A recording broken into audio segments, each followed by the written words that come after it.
What's up, guys? So today we're going to be talking about my top 5 worst movies of 2022. And the reason why it's top 5 instead of top 10 like everyone else. To be honest, I didn't really see a lot of movies this year. And so today we're going to be talking about top 5 of the worst movies. And then hopefully tomorrow we'll talk about the best movies of 2022. So for number 5, we have Black Adam with Dwayne Johnson. Now, this movie wasn't terrible. It was kind of forgetful. Like, it basically had like every sort of superhero trope, every type of trope. It was this movie, and I didn't think it was really as memorable as like The Dark Knight or The Batman that we had this year. But I mean, it was all right. It wasn't the best movie in the world, but I still had a decent time with it. It was just very forgettable. So that's why this is lower on the list.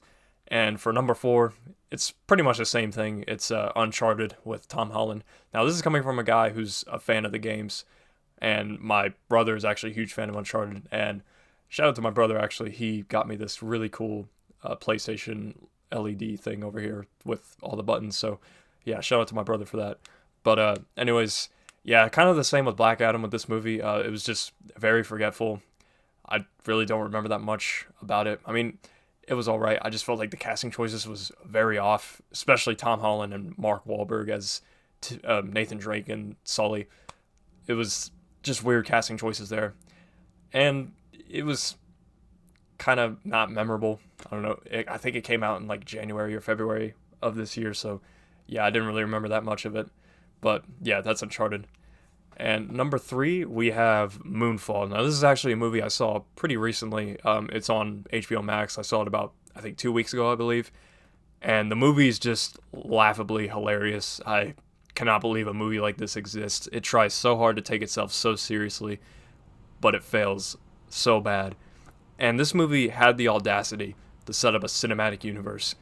And we're probably not going to get a cinematic universe of Moonfall, unfortunately, for the very low amount of Moonfall fans that we have. So, unfortunately, you guys probably aren't going to get a sequel because the movie tanked at the box office from what I've seen. But, yeah, that's Moonfall. And number 2, now this is a movie, with the review I made for it, I was very kind to this movie. But the more I thought about this movie, the more pissed off I was. And that is Thor, Love and Thunder. The more I think about it, the more just pissed off I am because Thor's character arc in Infinity War and Endgame, and in Ragnarok as well. That's my favorite character arc in the MCU, and they just completely tarnished it in Love and Thunder, and I pray to God that Taika Waititi never comes back for any Marvel project, because it's clear that he just doesn't care about the characters at all. And Christian Bale, man, they did Christian Bale so dirty in this movie. They just completely wasted him. Obviously, he gave the best performance, but he was barely in the movie. He was the only person that enticed me for this movie. And I think I say this sometimes, but I think Christian Bale is my favorite actor of all time. It's not because of American Psycho. I was into Christian Bale way before American Psycho, but he's one of the only few actors where I would go see a movie just because he's in it. And they just completely ruined him as a villain. And obviously he gave a great performance, but he was just so underused. Just such a waste of talent. It's just sad. But yeah, Thor and Love and Thunder, that's number 2. And number 1, I think everyone saw this coming, Morbius. Memes aside, this movie's just terrible. This was 2 hours I'm never getting back. And this movie has the worst post-credit scene I think I've ever seen in any comic book movie. Makes absolutely no sense. And it just pisses me off because I thought Sony learned from their mistakes with The Amazing Spider-Man 2, with trying not to set up a cinematic universe and focusing on a movie, because that's what happened with the Amazing Spider-Man movies.